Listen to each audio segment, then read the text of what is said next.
Assalamu alaikum, dear students. Today in this lecture, we'll talk about opinion articles, how to write these articles and what are their structures. I mean, how we organize our content in these articles. So far, we have discussed, a couple of very important things towards journalistic writing. We talked about news writing and feature writing, which is, of course, more objective and factual, interpretation of things, description of things, narration of things. And then, of course, we move towards talking about rather more solid opinion writing as editorial and column writing.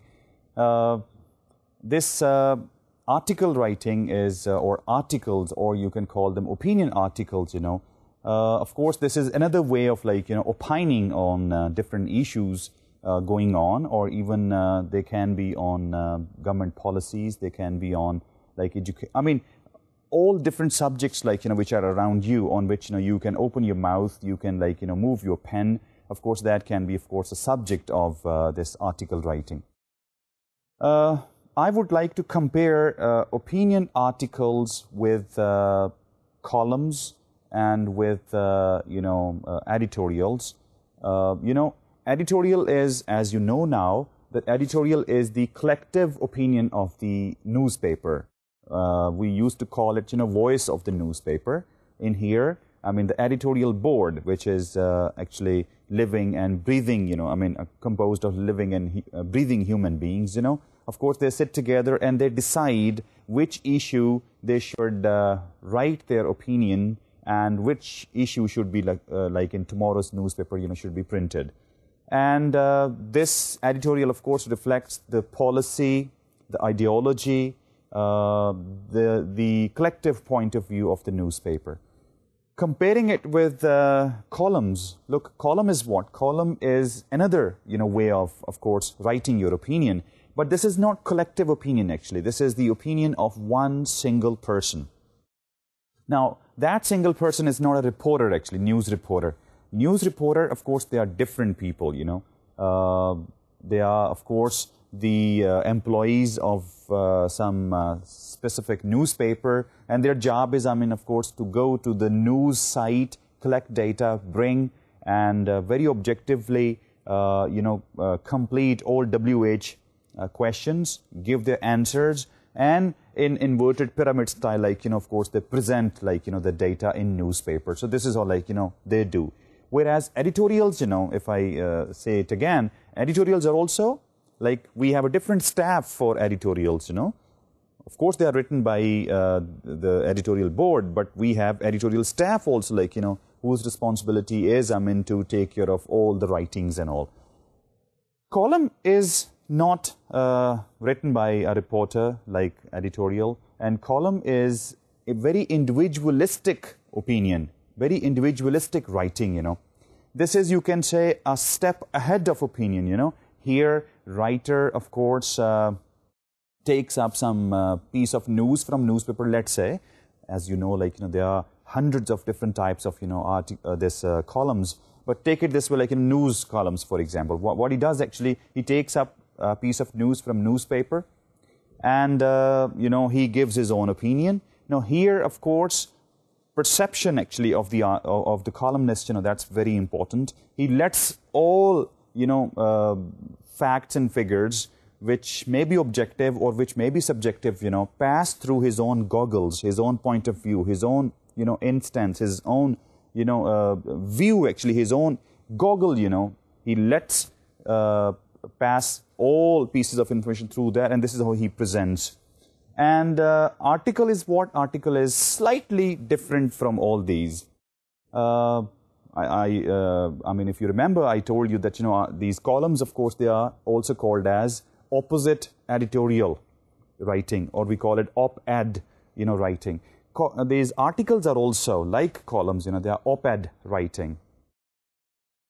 These articles, which I'm calling them opinion articles, they are also called as, frankly speaking, these are analytical essays, actually.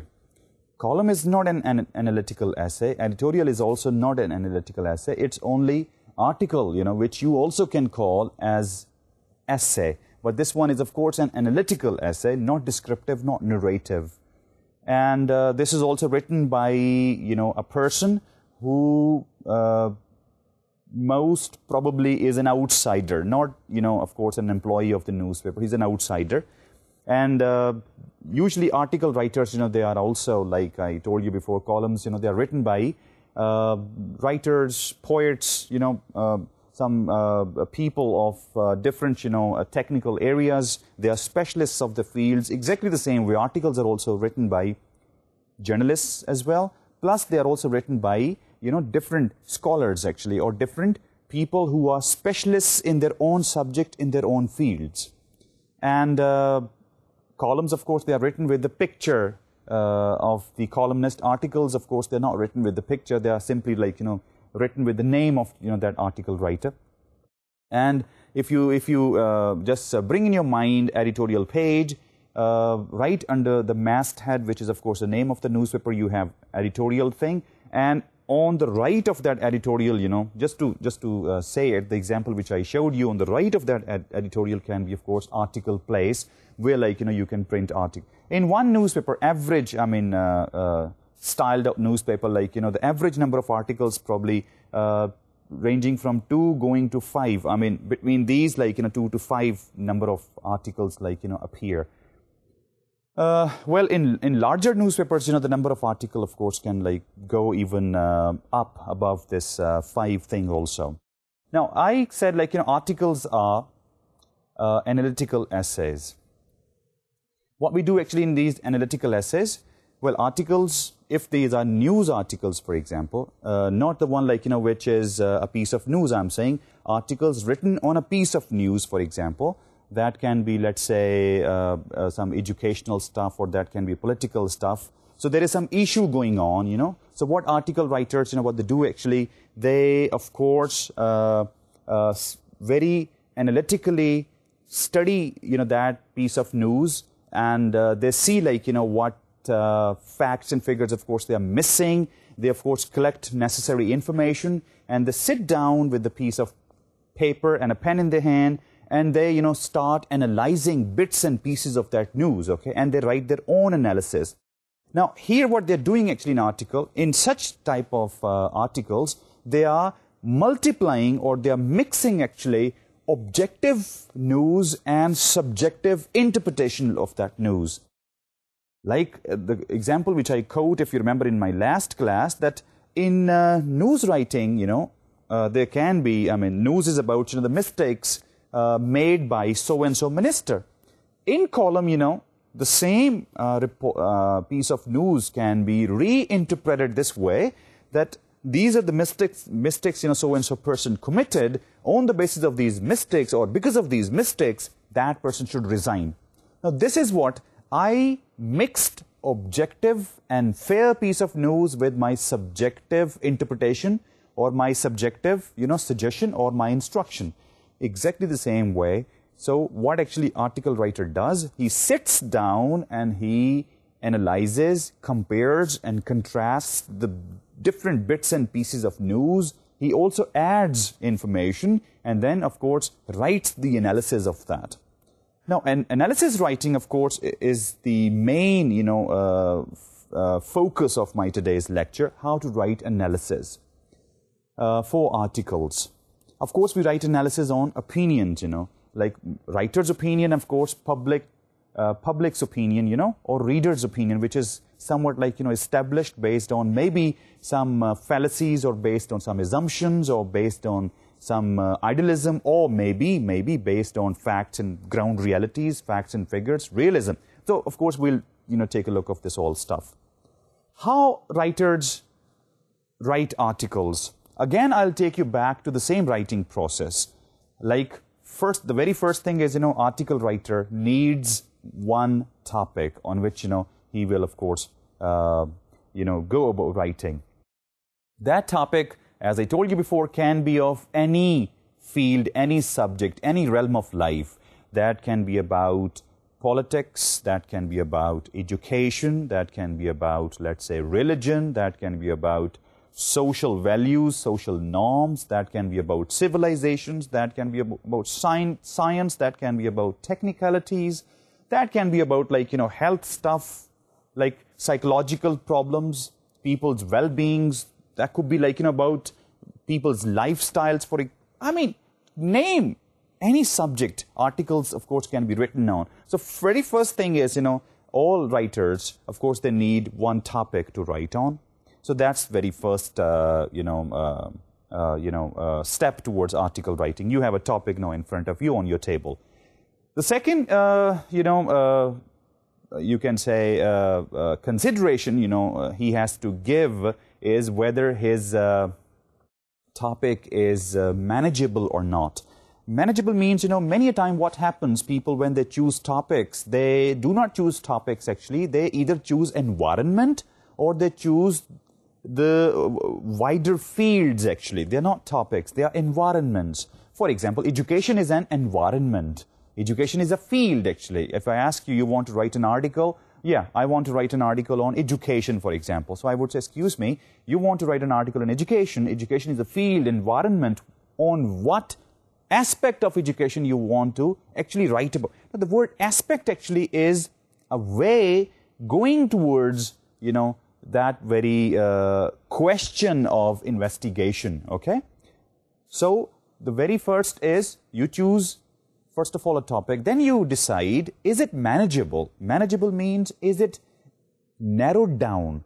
Is it in its finite form? Is it in its feasible, practical form? Is it something which is leading actually? Is it something, which very explicitly, not implicitly, very explicitly, tells the writer and the reader like the direction of my investigation? So for second point actually is you are going to narrow down your topic. While narrowing down your topic, you have, of course, to keep a few important things in mind. Like you have to ask yourself about the readers. Who are your readers actually? Audience analysis, don't forget, is very important. Who you are writing for.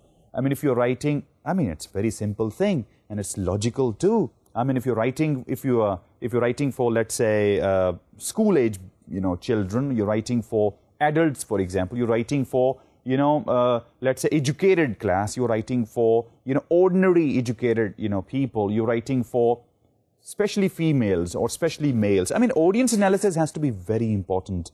Are you writing it for, people who are technically strong? Then, of course, you'll fill your article with that very field's jargon. If you're writing it, for, let's say, intermediate level, non-technical, like, people who do not understand technical phraseology, so, of course, this will be a guiding star for you, that you are going to simplify your article by not including any technical words, any jargon, any phraseology such, which could be a stumbling block between, of course, you two's way. You two mean your reader and your writer. So you have to ask yourself, who is your, reader, the audience? And the second question, of course, is, that, the purpose of your writing. You want to simply inform people. If you want to inform people, you'll inform people the way piece of news informs, like same way, WH thing. Who, what, when, where, why, and how, and people are informed. This is what actually we call information. Information has these, and of course, information is the one which can be tested and tried onto 5 senses, like 5 sense information.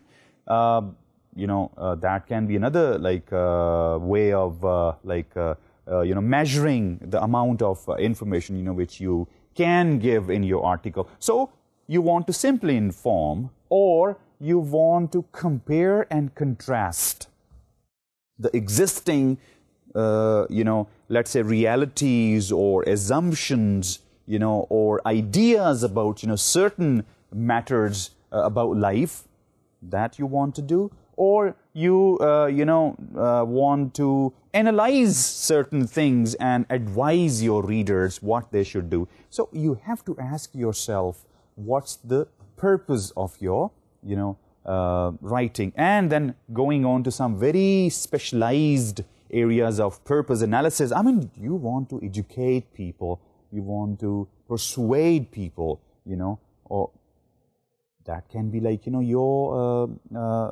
objective behind, aim behind. So you have to ask this question as well. Then, of course, you will ask yourself about, you know, other questions like, you know, your relationship, for example, like people who you are writing to. Look, I used the word in my last class, colonies. Writers, you know, they set up, I mean, with the passage of time, through their consecutive, you know, writings, for example, they get some space in the market. That space we call like, you know, space bubble, for example. Everybody's got a space bubble, you know. I mean, I've got a space bubble, you have got a space bubble, and that space bubble, like, you know, can, go small or can go, you know, big, right? It contracts or it, you know, expands also.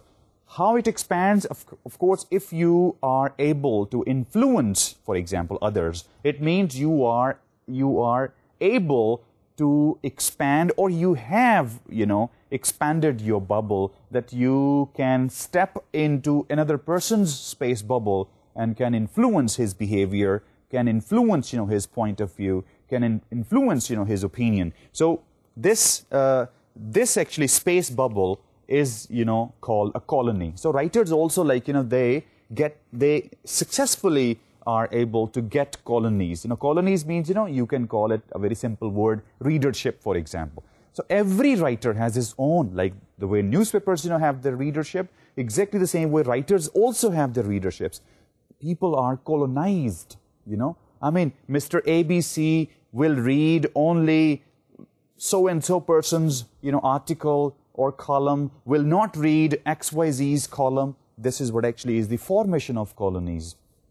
So you have to ask yourself, what's your relationship, you know, with your reader? Is he the one from your colony, or he's the one from other colony? So this is, of course, the one who is from your colony, I mean, the one who is your reader, of course, it means that your relationship with him is informal, little frank, okay? And of course, you know each other, you know each other's style also. You know their reading style, they know your writing style, you know. So that relationship. But if you're writing for somebody now who is not from, I mean, when you write for those who are not from your colony, of course, when you change your genre, for example, you are, you write articles, you know, for, let's say, you write political articles, for example. And now, today, you're going to write an article which is of economic, understanding. Now, people who are interested in, you know, economics, for example, that's a different class, you know. They're different people, see? It means now you are going to attempt to influence certain people who are not from your colony, from your region. So you have to ask yourself relationship. This is important. So this is, well, topic. It's changing topic into some manageable, like, you know, form, feasible form, and then, of course, asking yourself questions about your audience, questions about, you know, your relationship with your audience, and, you know, how, of course, you will be managing the whole, like, you know, game. And then, of course, you need information now. You have decided your topic. You have narrowed it down to its practical form, practical stage, and now you need information. Now, this stage, which I'm saying collection stage, or you can say the stage in which, you know, you collect information, you know, for that very article. Please keep in mind the topic which you have, finalized, you have refined it, fine-tuned it. That topic is going to have keywords inside. I'm just telling you, like, you know, for your revision also. Now, those keywords are what? These are terms of questions. If you remember, like we've discussed this point in our essay writing thing. I'm repeating it because they're important. So those keywords are terms of questions. They are basically your guiding stars. I'm saying guiding stars means, you know, your primary information which you're going to collect from different sources should be about those keywords. Okay? And then, your secondary research can be then, of course, when you, that's a different thing. So, now you need information. Your articles are 100%, frankly speaking, field work. They're not it's not a drawing room research. I mean, there are certain, genre which, there is like, certain genre, of course, which can be written, can be produced sitting in your drawing room by the fireplace over a cup of coffee. That's possible. But article writing, of course, you need to, consult. You need to, look for many, sources, resources of information. For example, you need to go to libraries, if you need to collect information. You need to read, newspapers, of course, old newspapers, to see, like, if you need any background information. There are, like, in encyclopedia, there are, like, reference sections in the library, so you have to collect information accordingly. Primary research, is not that, if your topic is, let's say, education, and that topic, you go to library and you go to educational, shelf with, educational books and all, and they're like, you wildly start looking for, no, that's not the point. As I told you before, terms of questions are to be located first of all. Terms of questions means the keywords in your refined, fine-tuned topic, as which I'm calling it, guiding star, that, you are going to, first of all, search about. This is your primary research, actually. Then you can have secondary research. Secondary research, we do when, we reanalyze our topic in the light of what actually information we have collected. Sometimes what happens after collecting that very information, we again move towards our topic and we try to refine it further. If it needs further fine-tuning, we do that. And then again, like, we start searching information. And then, of course, now you have enough information, on your table. And then, of course, you can analyze, that stuff. Of course, the next stage will be that, you write your article. Writing article actually means that, first of all, you're going to compare and contrast all different pieces of information. You collected information from newspapers, from books, from reference sections, from encyclopedias, from some websites also. You have different, the procedures, which you adopted, they're now right in front of you. Different pieces of information, leading towards different directions, like east, west, north, and south. That's possible, because people have different theories, different, points of views. And, of course, their writings will lead you towards 100 many different directions. So it's you as a writer, article writer, it's your job, actually, to keep that your topic in your mind and do not let yourself misled by that piece of information, or do not, while writing, don't let yourself digress, from that very point which actually we call topic or the terms of question. So this is something very important. All pieces of information can have different directions, but you have only one direction, on which you are writing. That, of course, is your focus. That, of course, is your angle. That, of course, is your area of investigation. Stick strongly to that. And let all different pieces of information, serve you and get coalesced onto one single point. So this comparison and contrast is very important. Let's say your article or someone's article has misled, for example, the readers, or has confused the readers. Why? Well, because that article did not have one single focus. Or you can say that, there was a focus, before collecting information, but after, since analysis was poor, the article writer could not analyze those pieces of information and could not guide the flow of information towards your own focus which was desired. The ambiguity was created in your article, and that ambiguity actually, of course, made people confused about what actually you want to say, what you are trying to, stress upon. So make sure that, you are not led by that pieces of information. Those pieces of information are led by you, You make those pieces of information coalesce onto one single point, which is, of course, your focus point. And then, of course, comes the time, where, you sit down and, of course, you, rewrite all that stuff, keeping in your mind that you are not writing for people who are technically very strong.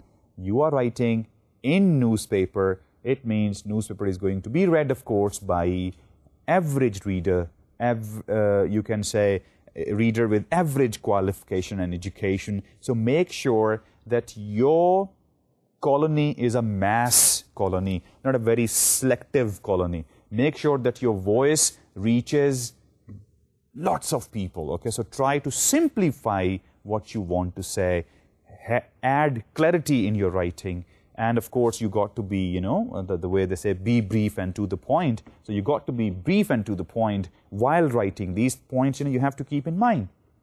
Of course, after this, when you have finished writing, then comes the time, you are going to revise. Revision is very important thing, because revision corrects many,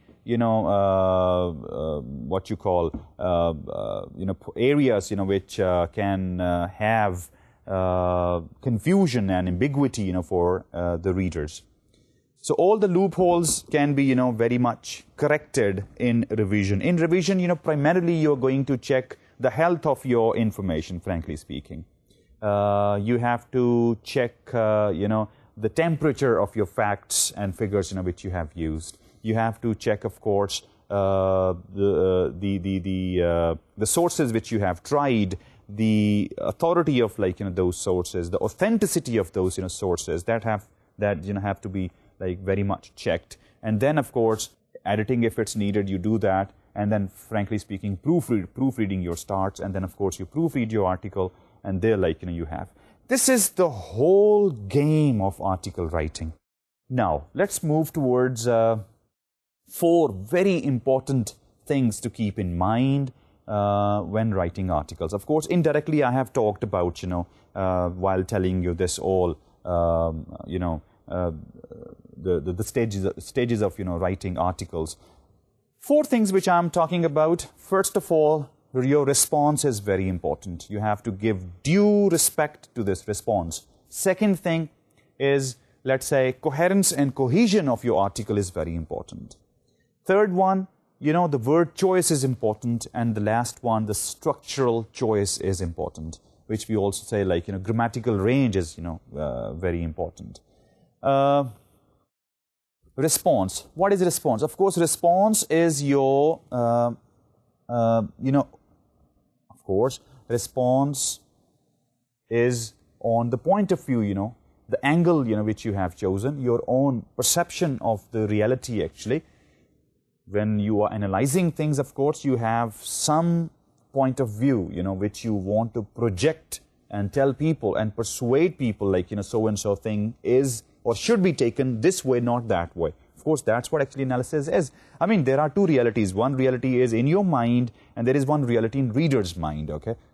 Why analysis is required from you as a specialist? Analysis is required that if the reality in reader's mind is what the reality in your mind, then of course you can amplify that reality by endorsing, by appreciating, your readers. But if your reality, the reality in your mind and the reality in your readers' minds, they contradict each other, there's a clash in these two, then of course you can write your article to make your people understand, to guide your people that so-and-so reality actually is not what can be proved or tested on the ground realities. Therefore, you try to persuade them, you try to influence, their point of view, you try to influence, their opinions, and of course, you change them towards that point of view, of course, which you support or which, you endorse or which you actually, appreciate or cling, to. So this is how, analysis is required from you. So response is all that stuff. In response, there are a few points, you have to keep in your mind. Indirectly, of course, we have discussed those points, but of course, it's important. The purpose of your article, number one, and then prompts. Now, this is an important thing which I didn't discuss. Prompts are what? Look, prompts means, like there is one we once talked about, I mean, information actually, the amount of information, for example. Information should be complete, actually. Your message should be complete, okay? So prompts are what? Prompts are all different aspects. Look, the word digression I was using. Digression actually means when you, deviate from your actual, point, or from your, purpose, or from your main idea, when you deviate from. And when you deviate, of course, like, you confuse your readers. But prompts means, possible prompts I'm talking about. All possible aspects, which are important for you to keep in mind, and you should answer those aspects in your article. So, purpose should be very much clear, okay? It should have a strong focus. And number two, all the prompts, all the aspects, all the sides which are inevitable, indispensable to be answered, should be answered. This is what actually we call. If any prompt is not answered, people of course would say that, stuff is incomplete. So try to answer all the prompts, okay? And then, very important thing is the relevance, how relevant you are.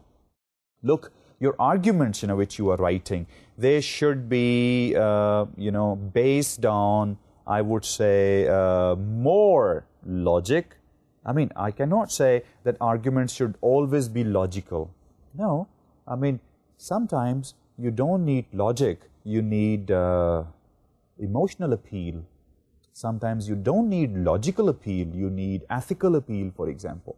So, keeping this thing in mind, I'm saying, try to base your arguments more on, logical appeal. I mean, all your arguments, they should be logically, pragmatically, very much strong. Your writing should be more thinking, less feeling. This actually I'm trying to say. So make your arguments relevant. You have your point, your information is extremely relevant, extremely focused, leading. I mean, one argument, second argument, third argument, all are leading you towards the end. One leads you towards the second, second towards the third, third towards the fourth, and fourth towards the end. The end point is, of course, the desired one. It's not this way, like, one argument takes you towards north, and second argument, takes you towards south, and the next argument takes you towards nowhere. I mean, that shouldn't be, of course, there. So, relevance is important. And the last point of the response is the format. Look, every genre, I mean, journalistic genre has its own format. Editorial has its own format, Column has its own format.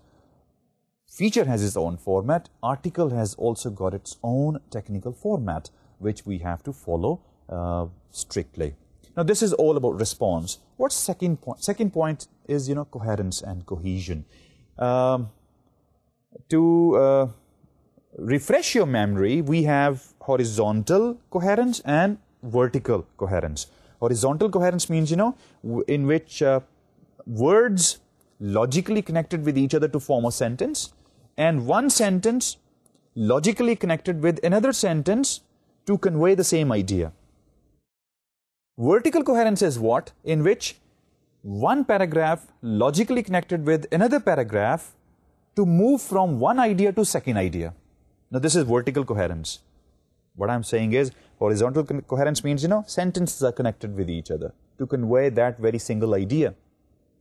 And vertical coherence, one paragraph or one idea, very logically connected with second idea, second with third, third with fourth, and fourth, of course, with the conclusion. So this horizontal and vertical, which we call as coherence and, cohesion, both should be very much part and parcel of your writing. In other words, if you see the structure of your information, or your paragraph, for example, or your article, let's say, there is always one head in your article.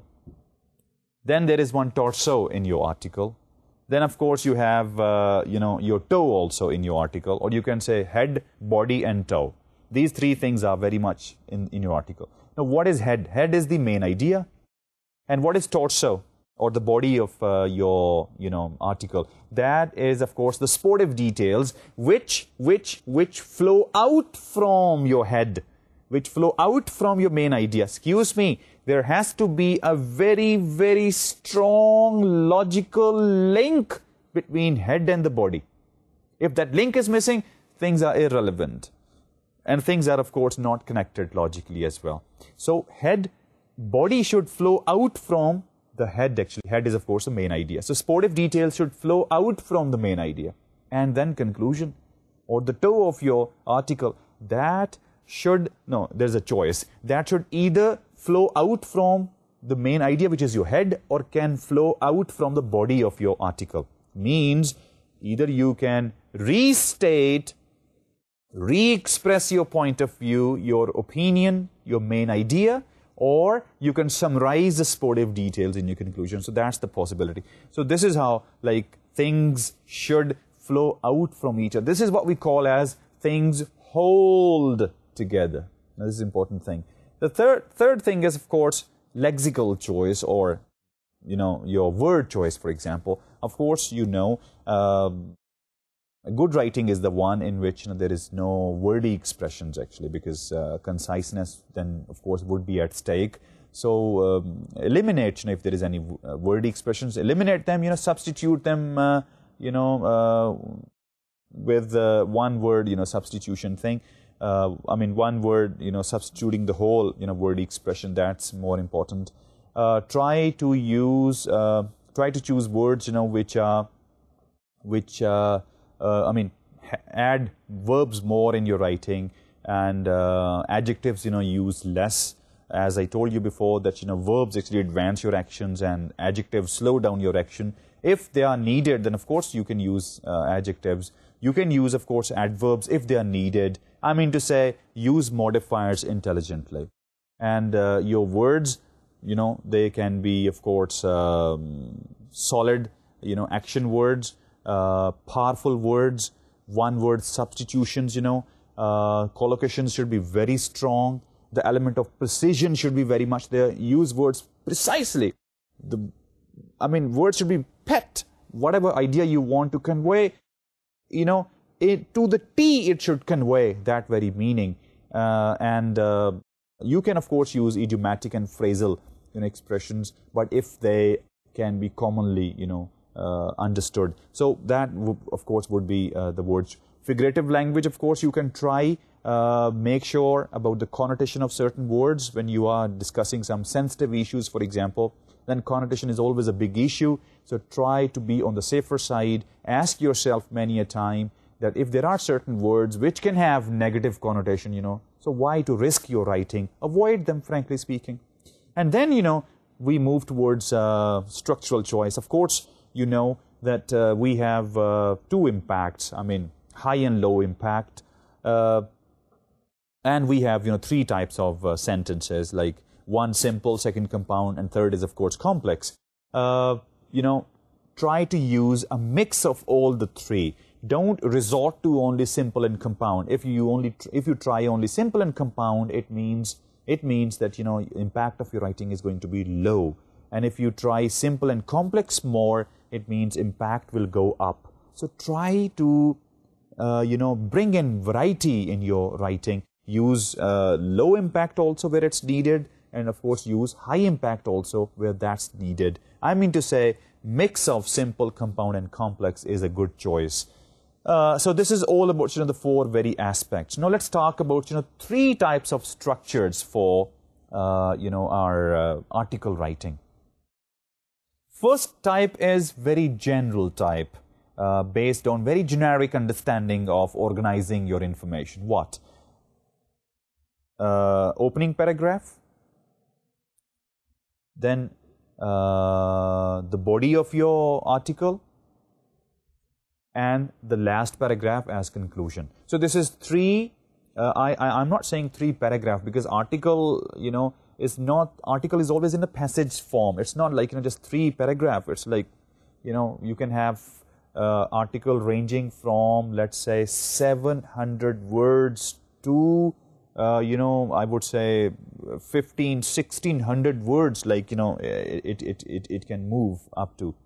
So, but average wise, like, when we see articles, they are like, around 700-800 words, but of course there are like, who go towards like 1500, words also. So there will be lots of paragraphs. So this organization which I'm telling you is, we call it 3 item organization. You have opening paragraph in which, you give your point of view, I mean to say the main idea of your article, and then the middle paragraphs, which we can, paragraphs full of sportive information, and then, closing. This is one very general, very, I would say, worldly-wise, sort of street-wise, sort of like, a global sort of, structure for article. Second one is very specific, and third one is extremely technical, I would say. And there I'll like, stress more upon.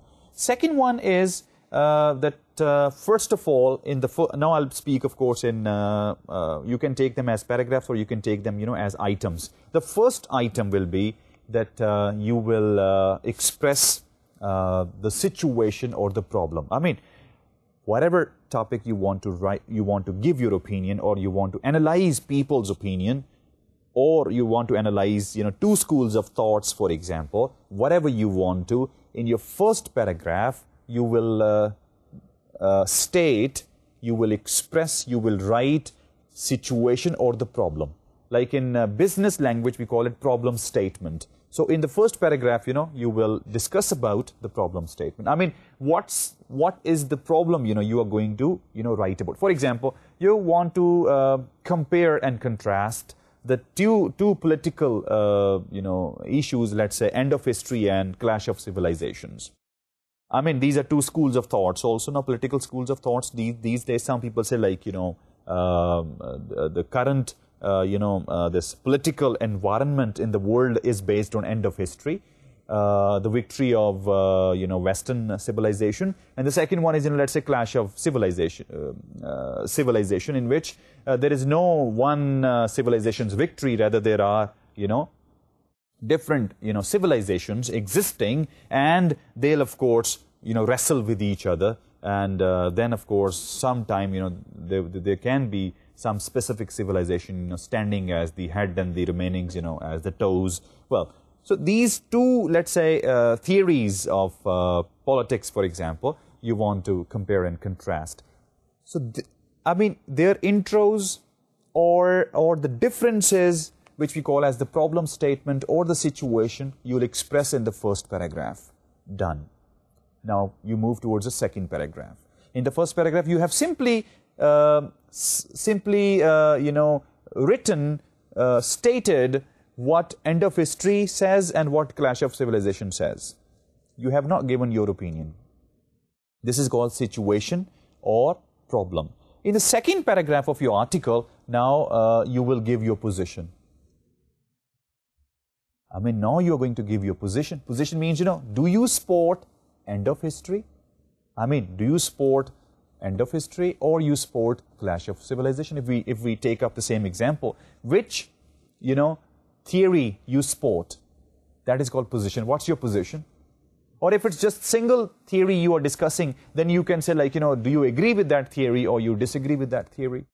So, second paragraph is position paragraph, in which you choose your side, you choose your stance, you choose your angle, you tell your readers that I am going to support, let's say, clash of civilization, for example, or end of history, whatever is, your point. That's the second paragraph. And you give reasons also that why, I chose this. Some primary reasons. And then comes just like, 1 or 2 sentences, the ruling reason actually. Then comes third paragraph. In third paragraph, or the third item of your article, is evidence. We call it evidence paragraph, or evidence is the third. What you do actually, now you give arguments, or you make argumentation in support of your opinion or your point of view.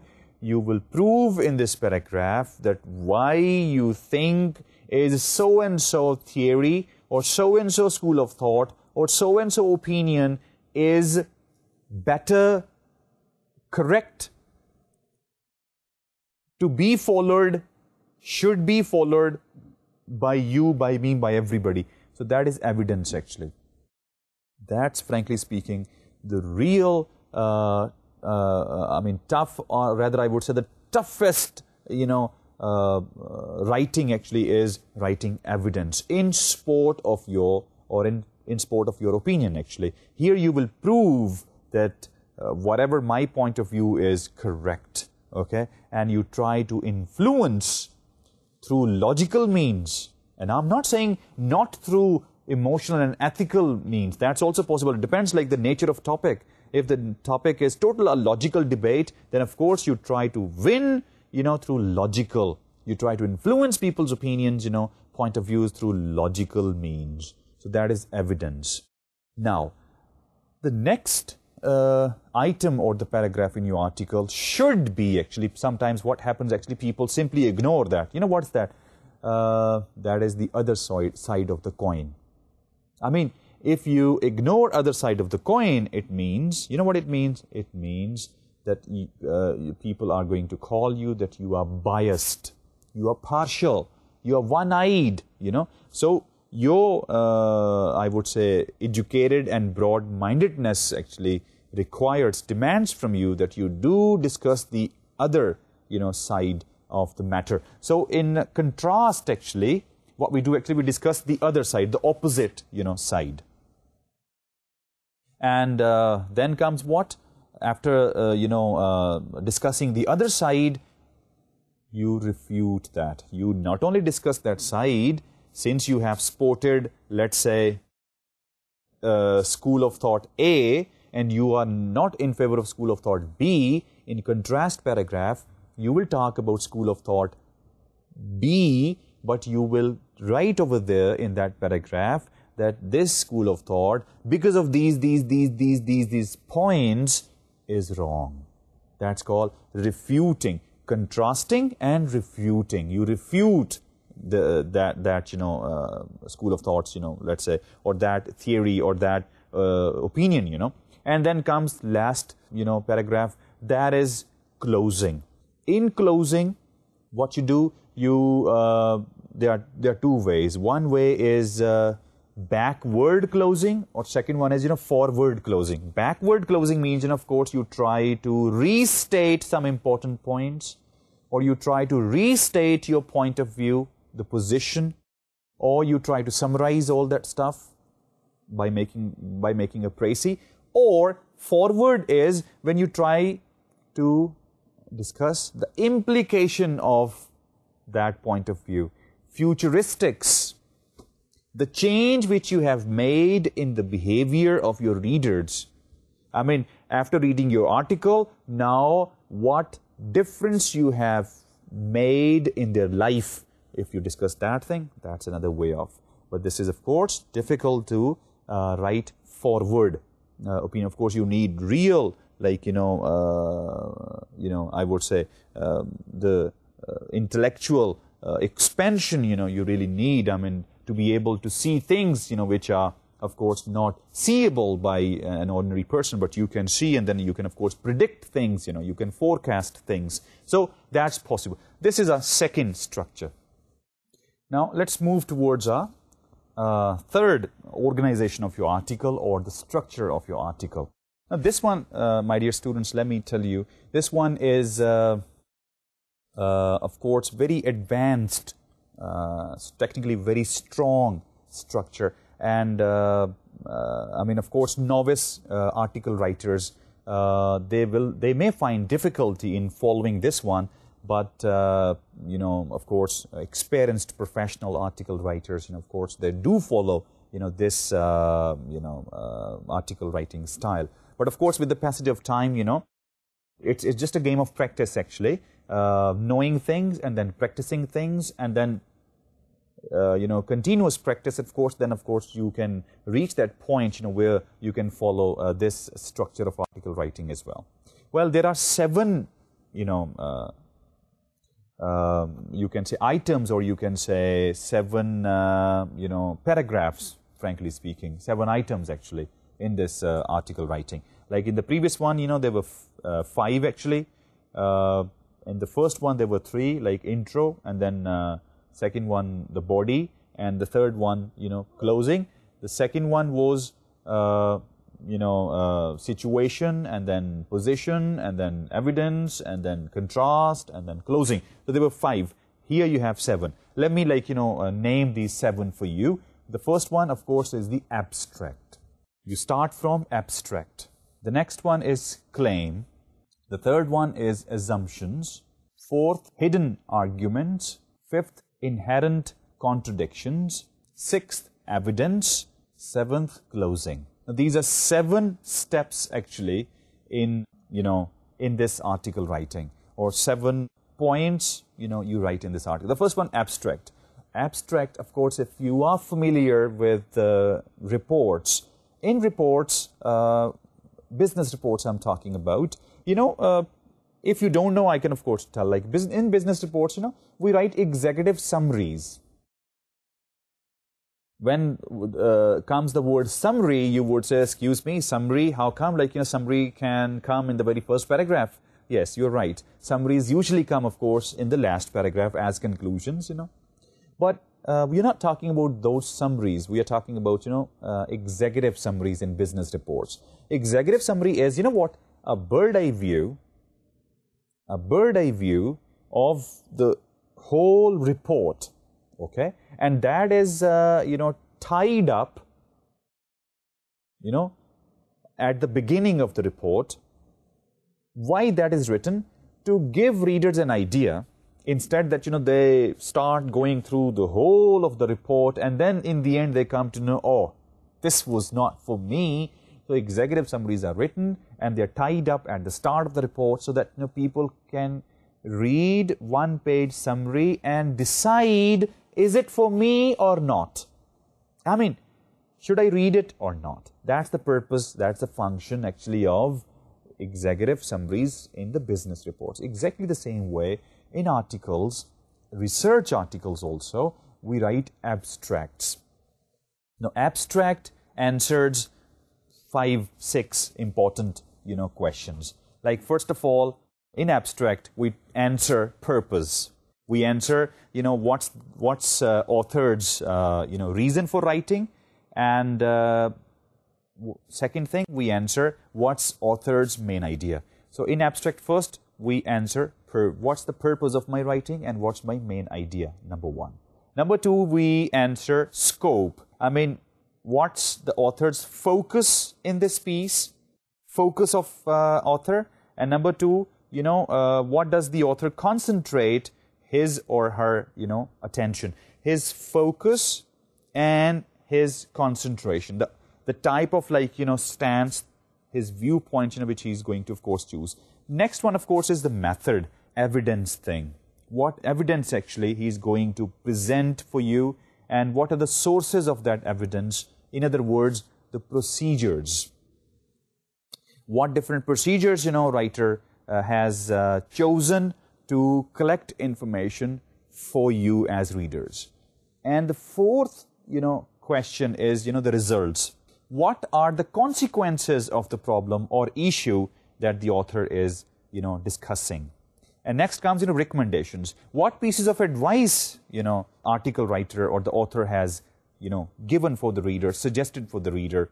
And next one is in a conclusion. Does the author describe a cause and effect relationship or explain the origin of issue or problem? And what conclusion does the author draw from his or her study of the issue or problem? So these are 6, points of the abstract. Or you can say these 6 points we answer in paragraph 1 or in abstract point. Dear students, in this class, we, of course, talked about what articles are, and how they're different from other like opinion writings. And we talked about, how articles are written and what are their, structures. We discussed two, article structures or organizations. And the third one, like which are, of course, we're talking about little advanced one, and we try to just understand what's the abstract. From the same point, I'll start, my next lecture. Let's call it a day now. Take care of yourself. See you next time. Bye-bye.